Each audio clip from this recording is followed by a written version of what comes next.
the Indian perspectives on Indian issues towards something which has actually been of more importance to us of recent times, that is China, and how China has emerged into the global scene and what does it imply for the world and us. That is what I'm going to talk to you about in the next 30 to 35 minutes, and then I'll give you about 10 minutes to ask some questions which I can take at that point. See, when we talk of global order, what do you mean by global order? It is simply the arrangement of power and authority between the countries.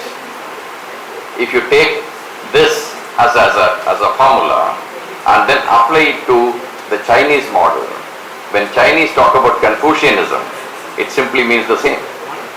It is the hierarchy which actually governs.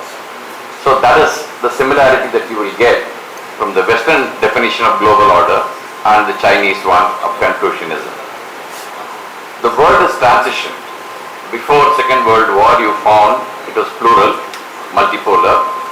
Slowly after the Second World War, it became a bipolar with US and the USSR, and then with the USSR breaking away, you found it became a unipolar again.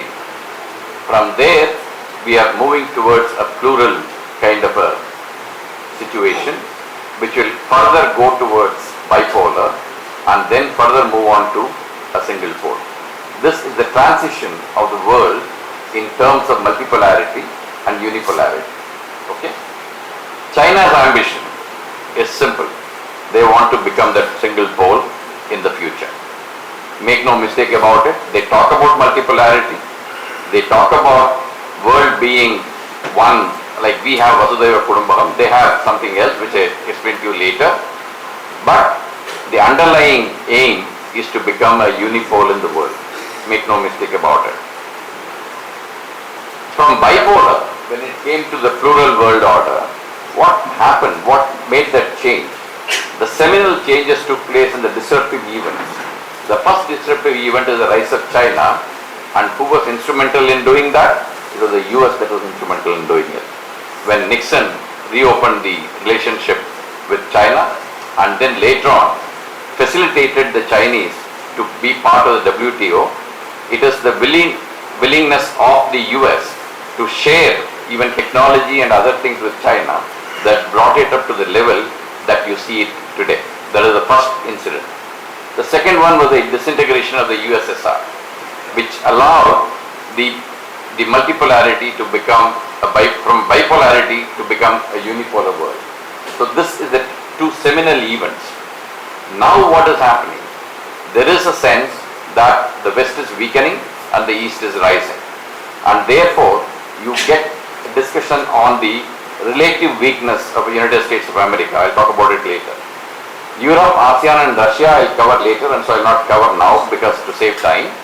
The point which I want to mention is that we are in an era today where the multilateral institutions are weakening.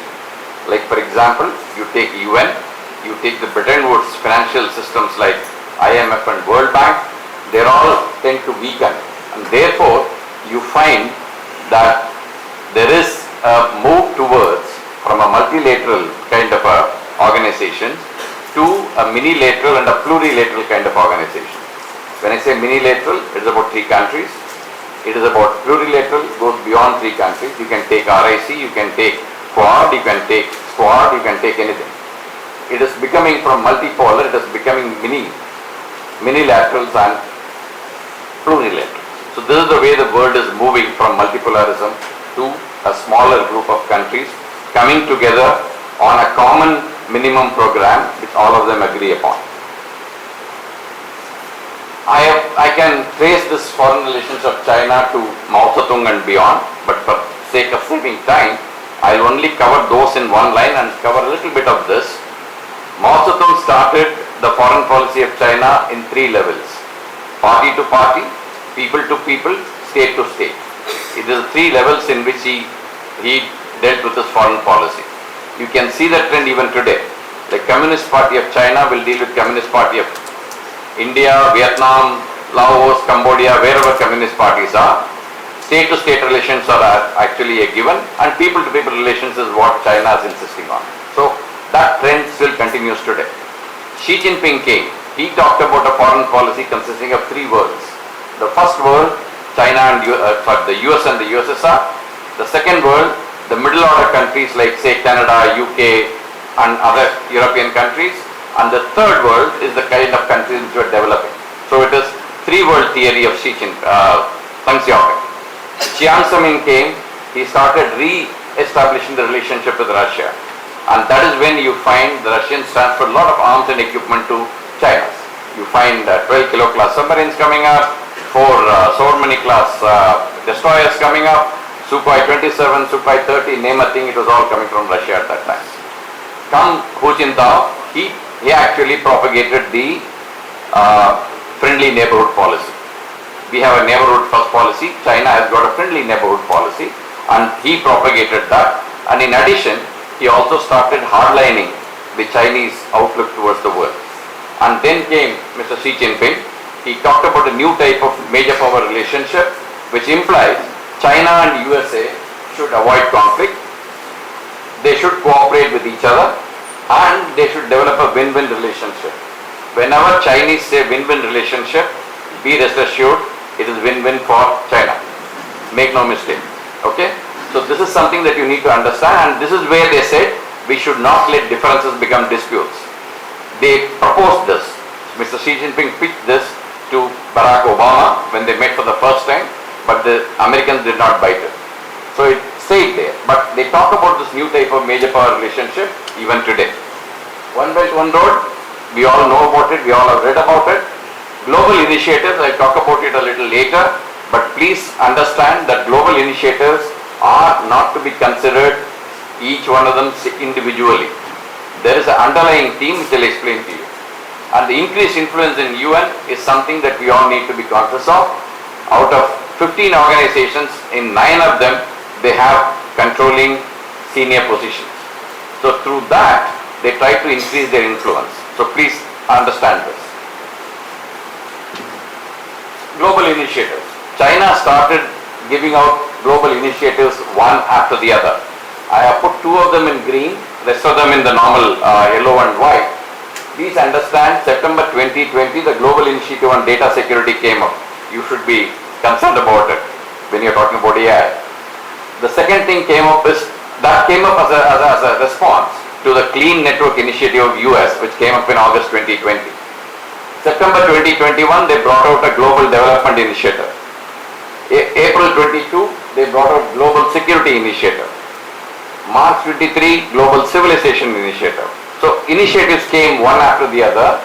Please don't miss out the proposal for reform and development of global governance. Okay? Global Community of Shared Future. And then came Global AI Governance Initiative. In between this, they have also created an international mediation organization in Hong Kong. So, what is the underlying theme of all this? Please look at this slide. They started with that One Belt, One Road initiative.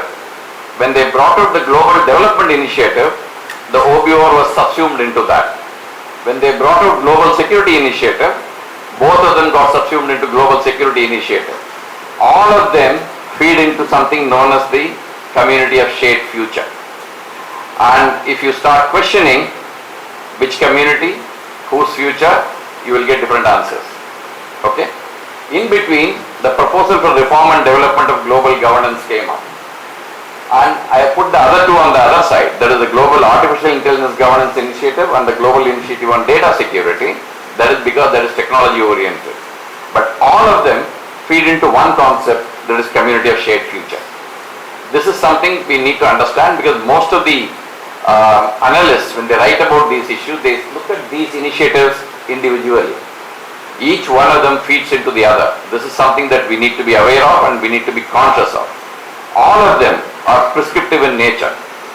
If you read any of them, all of them, and make your notes, you will understand that China is prescribing to the world. Countries should do this. Organizations should do this. ICT companies should do this. So it is a prescriptive form of initiatives that they have been proposing, which puts them at a higher pedestal. So ultimately, when I talked about China wanting to become a unipole, this is what it means. So please keep this in mind. US-led initiatives, of course, if China does initiatives, obviously we have to do something. We have to do something about it. So you find these initiatives came up: Blue Dot Network, Five Eyes, Build Act, Build Back Better World, Indo-Pacific Economic Forum. All these things have come up. But most of them, other than the Five Eyes, have not been very effective. Basically because the government funding was limited. They wanted the private sector to pitch in a lot more, which hasn't happened. So therefore they all have been weak, except for IPEF. IPEF has gathered momentum. Many of the countries have come together. They've got pillars. In fact, during this present visit of PM, we are going to join one more pillar of that IPEF. So this is gaining momentum. But you need to put money where the requirement is. If you don't put, say for example, China has invested $1.1 trillion in the One Belt One Road initiative. If you don't put up at least $400 to $500 billion to match it, I don't think these initiatives are going to be effective. That is where I think they need to come together and think about how to go about doing this and how to go about meeting that requirement. In between, Quad and Indo-Pacific have come up. On Quad and Indo-Pacific, I will just make two lines of comments. Quad is not a security initiative. I have written about it. You can go onto the net to check. Please understand, Quad came together basically because of the humanitarian assistance and disaster relief that these four countries did during tsunami in 2004. It is a result of that. And they are supposed to do regional development and other activities. They have now taken on technology, the critical and emerging technologies and others. But security-wise, they are having only three aspects. One is cyber security, second is maritime security, and third one I think they are going to add now is environment security. So these are the security related issues that they are covering in Quad. Indo-Pacific is a principle which came up much later in 2017.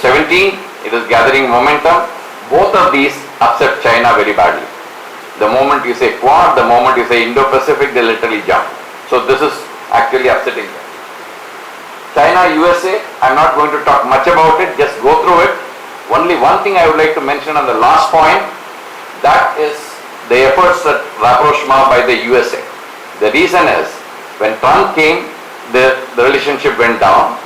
When Biden came, he followed most of Mr. Trump's policies. But then off late, there has been an effort by the US to reach out to the Chinese to get the relationship to some kind of base level. They call it the base level. Okay? You find the number of visits by the Secretary of State, the Treasury Secretary, the trade representative, all of them have been making a number of visits to China. There has been an effort at rapprochement in the relationship between US and China from the US side. What is the strength of USA? Before I talk about the weaknesses of USA, please look at it. Whenever the US went into any kind of trouble, it has displayed a capability and a capacity to reinvent itself. You look at the 1929 financial crisis, you look at any other crisis that has happened, it has always reinvented itself and come out of the crisis. So that is this thing. Technological leadership, it is still there, but China is nicking it a little bit. So they have to literally shore up that technological leadership capability. Economic and military might, talent acquisition, they say US is a country of immigrants. Mainly many of them went to US and then most of them worked towards the development of USA. Global presence, please look at the map on the right. You will find today the US has got 750 bases all over the world. And that is how he becomes a global policeman. If something happens anywhere in the world, they are able to react from the nearest base within 6 to 12 hours. So this is something that gives them the capability to be the global policeman. I'll come and compare it with the Chinese later. The influence in the UN I have said, the Bretton Woods institutions I have said, because they all are funded mostly by the US and the West, and so they react to them better.